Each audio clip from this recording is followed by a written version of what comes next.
balita. Baha, landslide, at kabi-kabilang pinsala iniwan ng bagyong Maymay.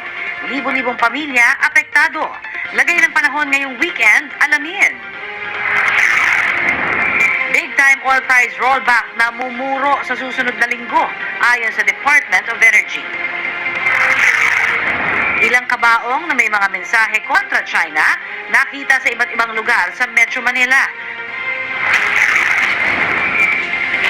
Bodega ng upholstery material sa Marilao, Bulacan nasunog. Exclusive.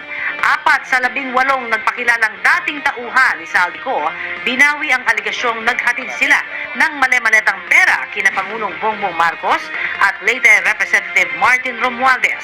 Ang kanilang dahilan, tutukan. At ilang kapuso stars, tampok sa Cinemalaya Independent Film Festival 2026. Dalawang balik.